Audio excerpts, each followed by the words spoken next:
नमस्कार, स्वागत है आप सभी का मेरे चैनल स्पेशल एजुकेशन नीड्स में।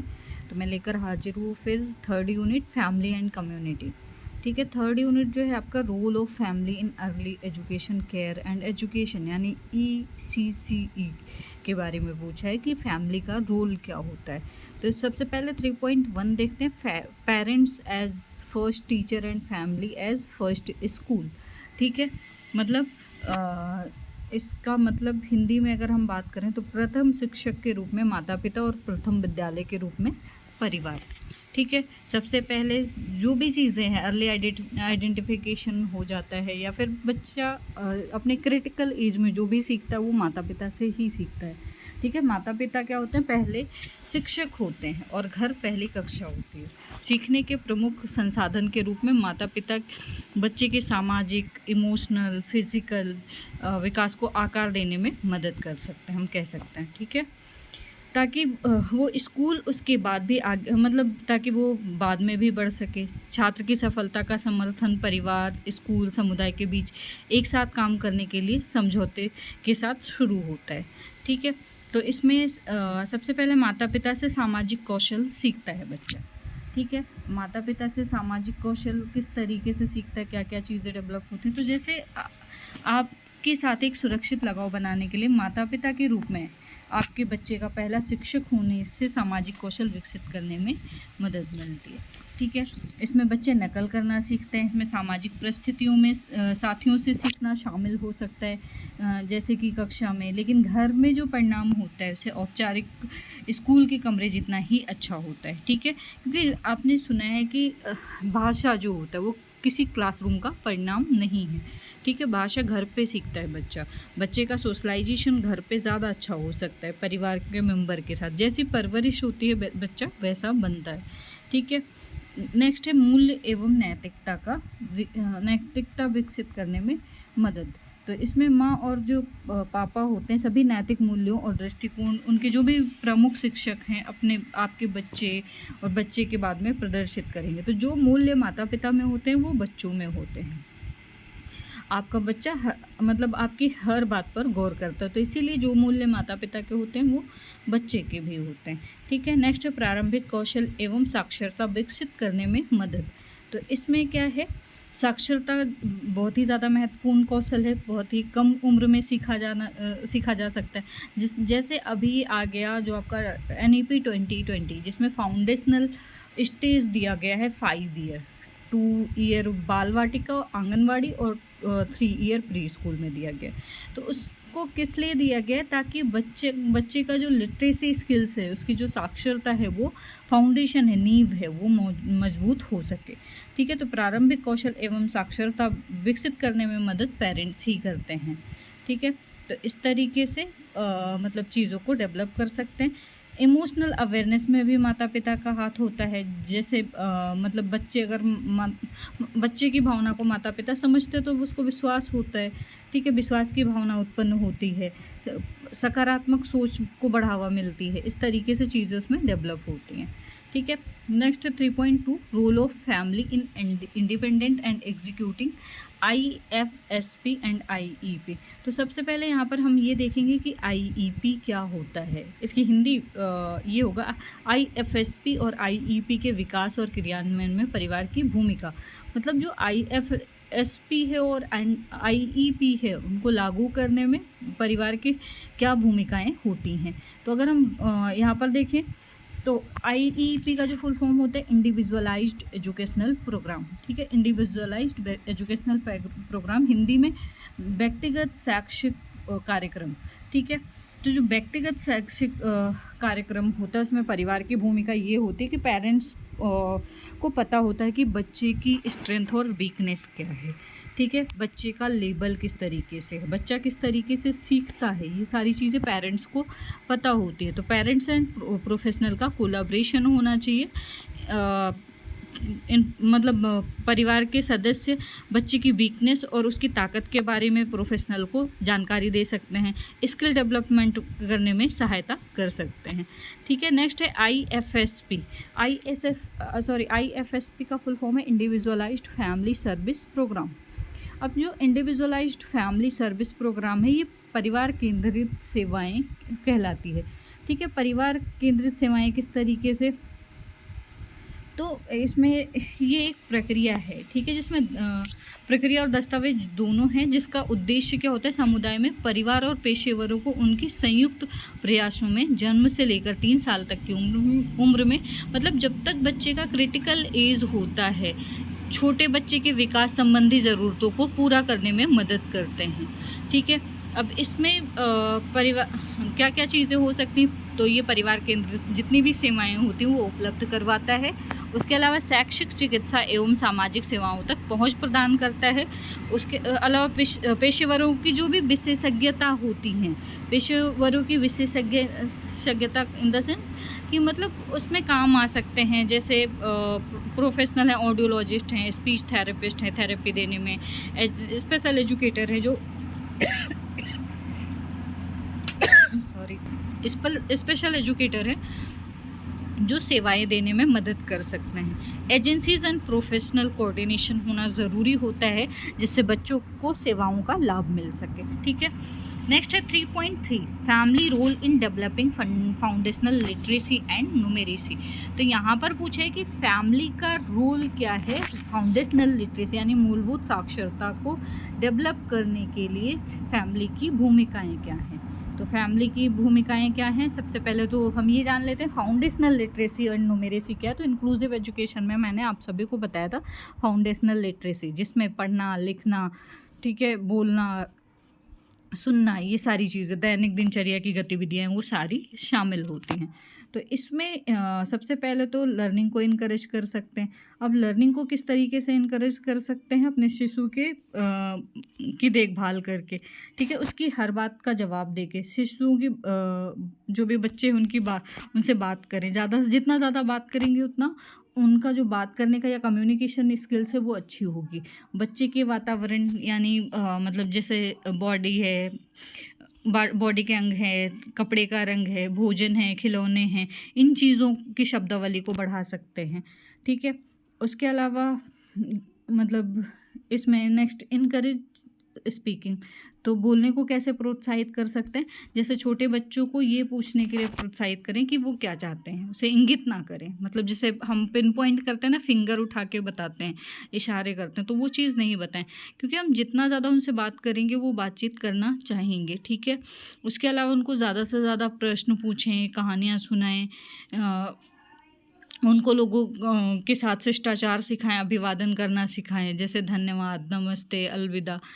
ठीक है, उसके साथ साथ रोज़ाना जो भी शब्दावली इसको बढ़ाने की कोशिश करें, बच्चों को क्या कहना है इसमें रुचि दिखाएं, कहानी सुनाने का समय साझा करें। ठीक है, तो इस तरीके से बोलने के लिए प्रोत्साहन कर सकते हैं। रीडिंग के लिए कैसे इनकरेज कर सकते हैं, तो अपने बच्चों को पुस्तक अवधारणा के बारे में सिखाएं, जैसे दाई ओर, ऊपर, आगे से, पीछे से, एक बार मतलब पेज पलटें, दाएं से पढ़ें, बाएं से पढ़ें, शुरुआत से अंत तक पढ़ें। तो इन चीज़ों के लिए हम इनकरेज कर सकते हैं, जैसे अगर किताब उल्टी पकड़ता है तो सीधी पकड़ना सिखाएं। ठीक है, उसके अलावा अपने बच्चों के जन्म के समय से उन्हें प्रतिदिन मतलब हर दिन उन्हें पढ़ना सिखाएं, कहानी सुनाएं, फिर दोबारा पढ़ने के लिए कहें। ठीक है, विभिन्न प्रकार की पुस्तकों को अपने पास रखें, ताकि जब बच्चे देखते हैं तो वो पढ़ना चाहते हैं। ठीक है, किताबों में चित्रों के बारे में बात करें, या कहीं पे भी चित्र दिखे उसके बारे में बात करें। नेक्स्ट है राइटिंग में खिलौनों के मतलब इसमें हम कह सकते हैं जिससे जो फाइन मोटर स्किल्स होती है, जैसे पेंसिल पकड़ना, पेन पकड़ना सिखा सकते हैं, ड्राइंग, कलरिंग करना सिखा सकते हैं, आकार बनाना, रंग भरना। ठीक है, इन सब चीज़ों को बच्चों को सिखा सकते हैं। इसमें बहुत सारे उपकरण होते हैं, जैसे क्रेयॉन है, पेंसिल है, मार्कर है, पेन है, पेंट ब्रश है, इन सब चीज़ों को दे सकते हैं बच्चों को कलर करने के लिए, चीज़ों को बनाने के लिए, तो उनकी जो राइटिंग स्किल्स है वो बढ़ेगी। उसके अलावा है दैनिक दिनचर्या, मतलब दैनिक गतिविधियाँ साक्षरता को बढ़ावा देती हैं। तो इसमें बहुत सारी एक्टिविटी हैं, जैसे ड्रेसिंग, अनड्रेसिंग, शरीर के अंगों, कपड़ों, संख्याओं, अवधारणाओं के नाम। ठीक है, भोजन का समय क्या है, डायपरिंग, कर रहे हैं तो उसमें भी नहाने का समय, सोने का समय, टीवी देखने का समय, टीवी में जो भी प्रोग्राम आते हैं उसके बारे में बात करें, बच्चों के साथ बैठकर स्कूल के काम को देखें और पढ़ें। तो इस तरीके से दैनिक दिनचर्या को बढ़ावा मिल सकता है। ठीक है। नेक्स्ट है 3.4 supporting learning at home, school and in after school activities. ठीक है। अब यहाँ पर क्या कर सकते हैं, तो जैसे माता पिता बच्चों के पहले शिक्षक होते हैं, ये माना गया है। कई माता पिता उस स्थिति में नहीं है शाब्दिक रूप से, जैसे उनको ज़्यादा एजुकेशनल बैकग्राउंड ज़्यादा अच्छा नहीं है, तो उनको घर पर रहते हुए बच्चों की शिक्षा में कैसे सहायता कर सकते हैं। ठीक है। अब इसमें किस तरीके से लर्निंग को घर पर सपोर्ट कर सकते हैं, तो इसमें जो भी जटिल ज़रूरत वाले बच्चे हैं, यानी कि हम ये बोल सकते हैं जैसे डिफरेंटली एबल्ड बच्चे जिनको सीखने में दिक्कत होती है, उनको किस तरीके से हम सिखा सकते हैं। तो इसमें सीखने के लिए सभी के लिए अलग अलग एक स्थान होना चाहिए, या फिर एक साथ बैठ रहे तो लेबल सबका एक होना चाहिए। सीखने पर ध्यान केंद्रित किया जाना चाहिए। सामान्य को समायोजित करना, सरल दिनचर्या का पालन करना, भावनाओं को प्रबंधित करना, जीवन के नियम सिखाना, कौशल सिखाना, अभ्यास करवाना, ये सारी चीज़ें इसमें हम करवा सकते हैं। उसके अलावा नेक्स्ट है शेड्यूल बनाना। ठीक है। रूटीन बनाना मतलब पूरे दिन में क्या क्या कर सकते हैं, जैसे खेलने का समय, स्कूल का समय, होमवर्क का समय, खाने का समय, टीवी देखने का समय, इस तरीके से रूटीन बना सकते हैं बच्चों को सपोर्ट करने के लिए, लर्निंग के लिए। सीखने के लिए जगह, मतलब जो भी सीखने के लिए जगह प्रोवाइड करवा रहे हैं वो ऐसा होना चाहिए जहाँ पर कोई आसपास का शोर नहीं होना चाहिए। बहुत ही ऐसी जगह होनी चाहिए जहाँ पर सीखने का एक्सपोजर ज़्यादा अच्छा हो, अवसर ज़्यादा अच्छा हो। ठीक है। तो इस तरीके से एक पॉजिटिव इन्वायरमेंट क्रिएट कर सकते हैं, कंफर्टेबल सिटिंग अरेंजमेंट हो, और जो कमरा हो वो भी वाईफाई एक्सेस वहाँ पर हो। ठीक है। ताकि अच्छे से पढ़ सकें। अब यहाँ पर नेक्स्ट है इंटरनेट सुरक्षा। इंटरनेट सुरक्षा का ध्यान, क्योंकि बहुत सारे जैसे बच्चों को डिजिटल चीज़ें बहुत अच्छी लगती हैं, तो इसमें हम क्या कर सकते हैं, इंटरनेट की सुविधा को रख सकते हैं और सिक्योर कि वो जो भी किड्स की चीज़ें होती हैं वो देख सकें, एक्सेस कर सकें, एजुकेशन से रिलेटेड चीज़ें, एंटरटेनमेंट से रिलेटेड चीज़ें। घर पर छात्र के सीखने का समर्थन। अब घर मतलब यहाँ पर माता पिता को घर पर बच्चों का समर्थन करना चाहिए, जैसे सामाजिक, भावनात्मक, शारीरिक चीज़ों के लिए समर्थन करते हैं, वैसे ही सीखने के लिए समर्थन करना चाहिए। तो कुछ टिप्स हैं जो मतलब सीखने के लिए ज़्यादा यूज़फुल होती हैं। तो जैसे दैनिक दिनचर्या की चीज़ों को स्थापित करना, होमवर्क के लिए घर पर जगह और समय दें, असाइनमेंट और होमवर्क प्रोजेक्ट जो भी चीज़ें मिलती हैं उनकी जांच करें, बच्चों के साथ उनकी गतिविधियों में हर दिन बात करें, आगे बढ़कर और खुद पढ़कर साक्षरता को बढ़ावा दें। टीवी देखने का समय, गेमिंग, सोशल मीडिया, कंप्यूटर समय को सीमित और मॉनिटर करें। बच्चे को सीखने के लिए सीमित का मतलब ज़्यादा भी नहीं करने दो और कंट्रोल में रखें। ये भी देखें कि बच्चा क्या देख रहा है, क्या सीख रहा है। नेक्स्ट है कि अपने बच्चे की शिक्षा को प्रभावित करें, घुमाने लेके जाएं, संग्रहालय, चिड़ियाघर, थिएटर। ठीक है। इन सब चीज़ों का लाभ उठाएं। नेक्स्ट है role of family in facilitating inclusive education. अब नेक्स्ट जो है उसमें ये पूछा है कि समावेशी शिक्षा को सुगम बनाने में परिवार की भूमिका क्या होती है। तो सबसे पहले जो बैरियर है वो ख़त्म कौन कर सकता है, फैमिली। जैसे एटीट्यूडनल बैरियर है, लोगों को लगता है कि अगर बच्चा डिसेबल्ड है तो वो आगे नहीं बढ़ सकता है। तो जो ये एटीट्यूड है, इस एटीट्यूड को पॉजिटिव बना सकते हैं। किस तरीके से बना सकते हैं, जैसे कि अगर को लगता है कि ये कर नहीं सकता, तो हमने एक चीज़ पर बात करी है ना कि हमें डिसेबिलिटी पे नहीं, हमें एबिलिटी पर फोकस करना चाहिए। डिस को हटा देना चाहिए। जिस चीज़ को हम करने में असक्षम होते हैं वो डिसेबिलिटी होती है। ठीक है। तो हमें योग्यता पर ध्यान देना चाहिए। बैरियर मतलब जो लोगों की मानसिक धारणाएं हैं, जो परंपराएं चली आ रही है कि ये बच्चे कुछ नहीं कर सकते, उन चीज़ों को हटाकर एक पॉजिटिव फैसिलिटी प्रोवाइड करवानी चाहिए, ताकि उनके सीखने के लिए ज़्यादा से ज़्यादा फैसिलिटी हो। एजुकेशनल अचीवमेंट पर ध्यान देना चाहिए। बच्चों की डेवलपमेंट पर ध्यान ध्यान देना चाहिए, पॉजिटिव इन्वायरमेंट क्रिएट करना चाहिए। ठीक है, तो इस तरीके से हम क्या कर सकते हैं, इनकी इंक्लूसिव एजुकेशन को फैसिलिटेट कर सकते हैं। क्लियर है? आगे बढ़ते हैं। नेक्स्ट है 4 यूनिट 4 पॉइंट। सबसे पहले 4 यूनिट देखते हैं, कम्युनिटी फॉर डिसेबिलिटी रिहैबिलिटेशन। अब यहाँ पर पूछा है 4 यूनिट में कम्युनिटी फॉर डिसेबिलिटी रिहैबिलिटेशन। तो 4.1 है concept and types of community. ठीक है, अब यहाँ पर जो कम्युनिटी है उसका मतलब पूछा है। तो कम्युनिटी क्या होता है, जैसे समुदाय व्यक्तियों का समूह है। समाज के बारे में पढ़ा है ना। समाज का मतलब क्या होता है, स फॉर सभ्य, म फॉर मानव और ज फॉर जगत। सभ्य मानव जगत, ऐसे मानव का जगत जहाँ पर सभ्य लोग रहते हैं। तो समुदाय का मतलब क्या होता है, समुदाय व्यक्तियों का समूह है जहाँ उनका सामान्य जीवन व्यतीत होता है। ठीक है, समुदाय के निर्माण के लिए भूभाग तथा उसमें रहने वाले व्यक्तियों में सामुदायिक भावना होना अनिवार्य है। नेक्स्ट है, अगर हम यहाँ पर नेक्स्ट देखें तो कम्युनिटी की मीनिंग। तो कम्युनिटी की मीनिंग की बात करें तो समुदाय शब्द जो है लैटिन भाषा कम तथा म्यूनिस शब्द से बना है। ठीक है, किससे, कम तथा म्यूनिस शब्द से बना है। कम का अर्थ होता है टुगेदर अर्थात एक साथ। ठीक है, और म्यूनिश का अर्थ होता है सर्विंग यानी कि सेवा करना। तो समुदाय का अर्थ होता है एक साथ मिलकर सेवा करना। हम कह सकते हैं कि व्यक्तियों का एक ऐसा समूह जिसमें परस्पर मिलकर रहने की भावना होती है तथा परस्पर सहयोग द्वारा अपने अधिकारों का उपयोग करते हैं, वो समुदाय कहलाता है। क्लियर है?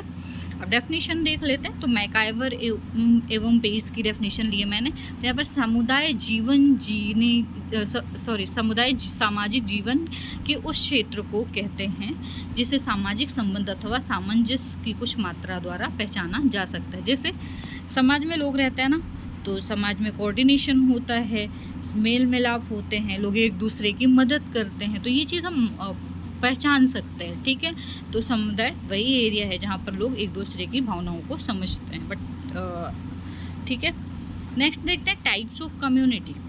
तो समुदाय के जो प्रकार हैं, 2 प्रकार बताए गए हैं। पहला है ग्रामीण समुदाय और दूसरा है नगरीय या शहरी समुदाय।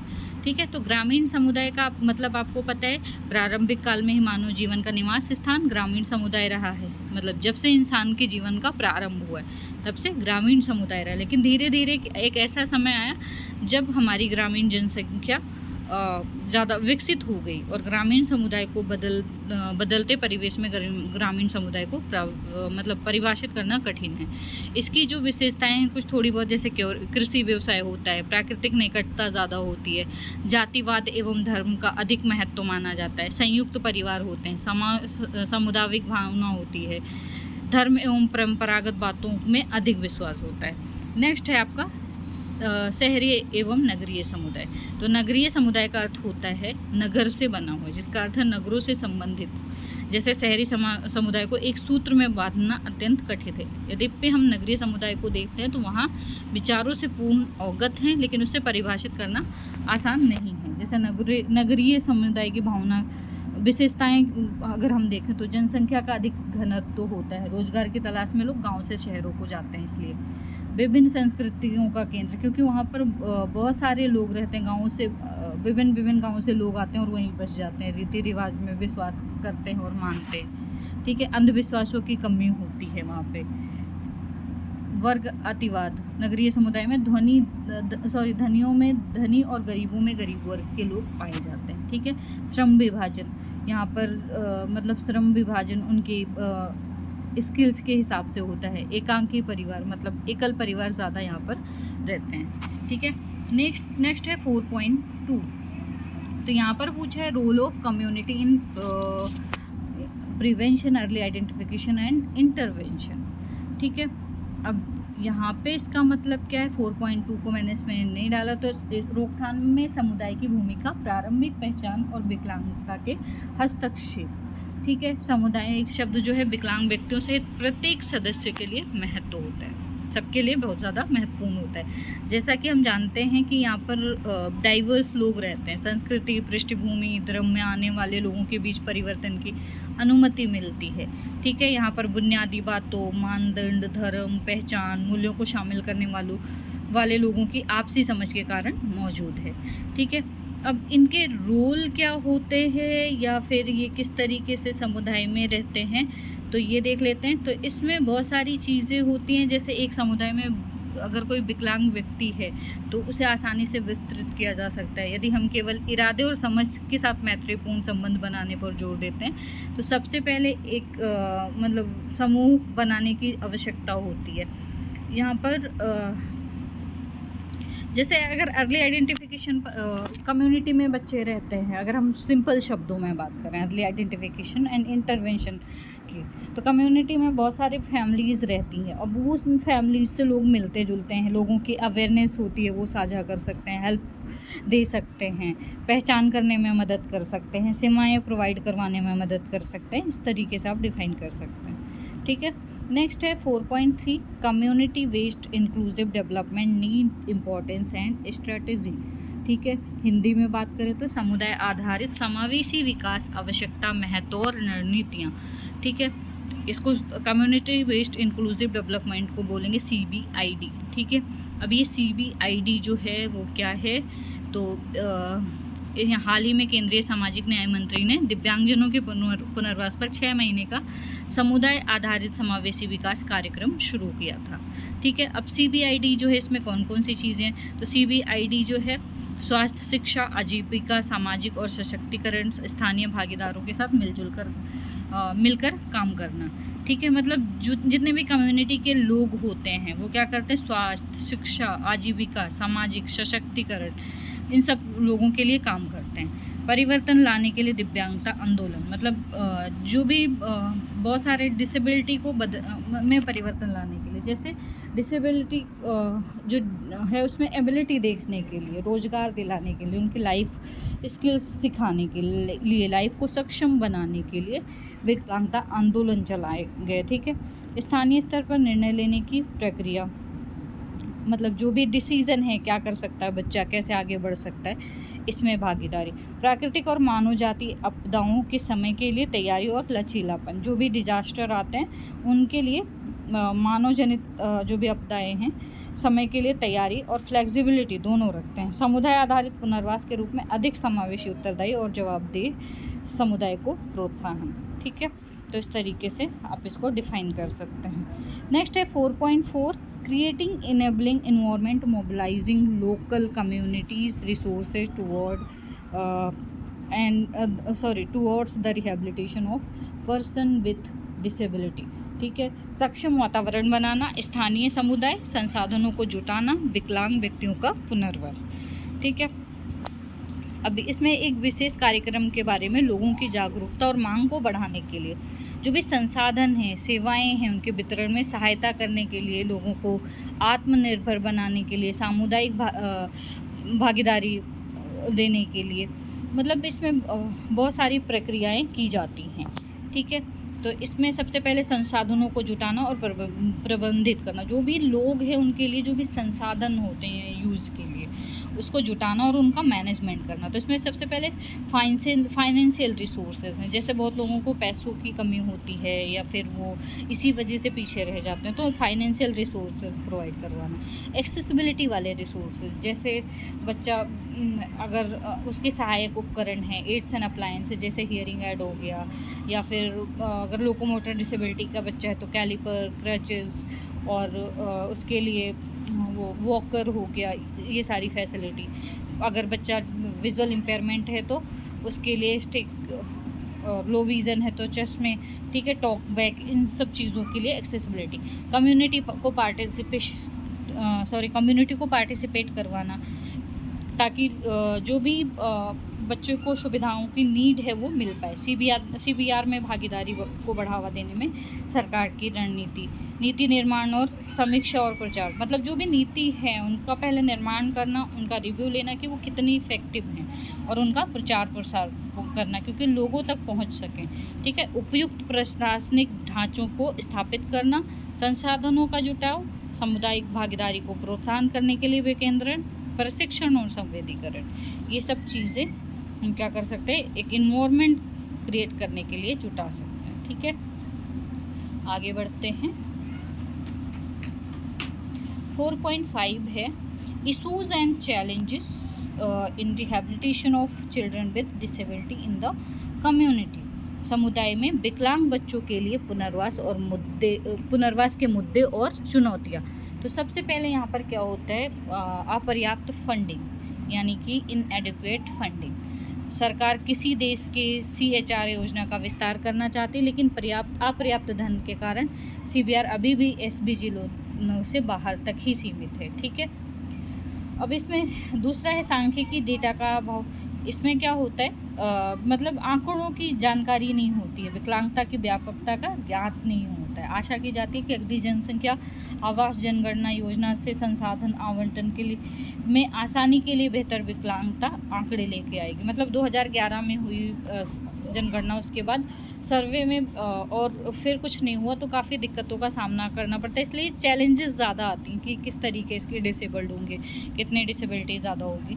फिर उसके लिए हम सिफारिशें क्या कर सकते हैं, तो एम्पावरमेंट कर सकते हैं, जेंडर को बैलेंस कर सकते हैं। मतलब एम्पावरमेंट में क्या करेंगे, भले ही सरकार जो PWD की है या गरीबी के बीच को कम करने और रोज़गार तक पहुंच को बढ़ावा देने के लिए कुछ उपाय करती है, लेकिन एक ऐसा वो भी है कि अभी भी अधिक आवश्यकता है। जितना भी किया उसने, लेकिन वो कम है, अभी भी बहुत ही ज़्यादा आवश्यकता है। इस माध्यम से सरकार ने ये संदेश दिया होगा कि PWD उत्पादक उपाक्रम में लगे हुए ट्विंग में एक बेहतर समृद्ध को सांस्कृतिक मूल्य और मतलब जो भी चीज़ें हैं कि PWD के राइट्स क्या हैं, उनके लिए कार्यक्रम क्या चलाए जाते हैं, जैसे सांकेतिक भाषा है, जैसे एड्स एंड अप्लायंस का उपयोग है, जैसे जो भी बधिर समुदाय है उनकी गरिमा को बनाए रखने और बढ़ाने के लिए बहुत सारी चीज़ें की हैं ताकि उनको एम्पावरमेंट मिल सके।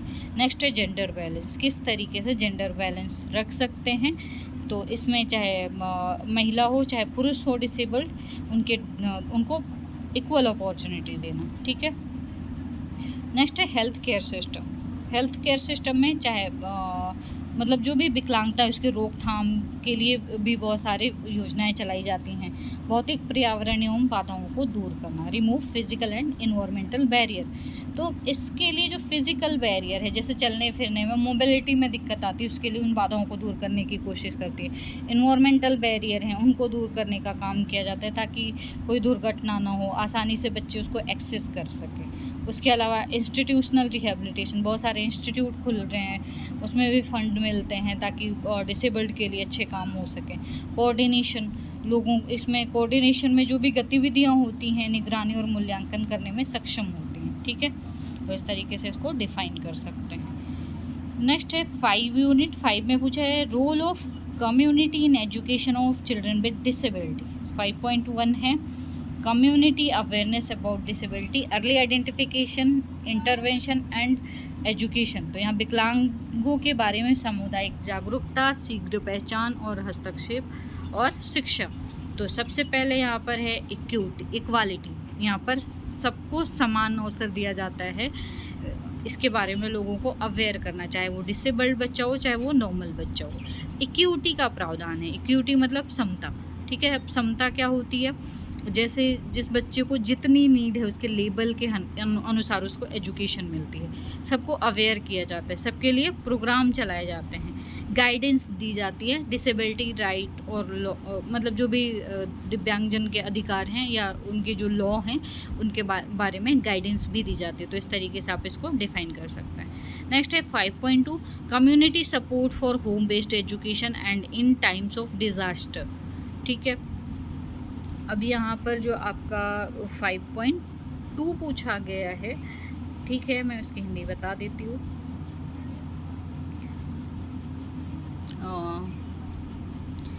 यहाँ पर पूछा गया घर आधारित शिक्षा और आपदाओं के समय में सामुदायिक सहायता।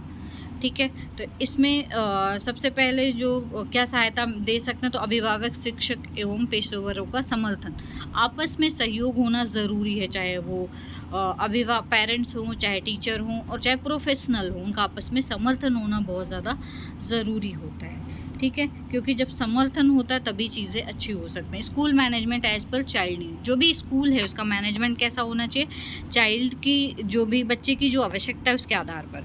परिवार एवं स्कूल के बीच मजबूती और साझेदारी, मतलब जो भी परिवार हैं और स्कूल है उनके बीच क्या होना चाहिए, साझेदारी होनी चाहिए, मजबूत होनी चाहिए। विश्वास की भावना होनी चाहिए पेरेंट्स को कि उनके बच्चे को फ़ायदा होगा, लाभ होगा।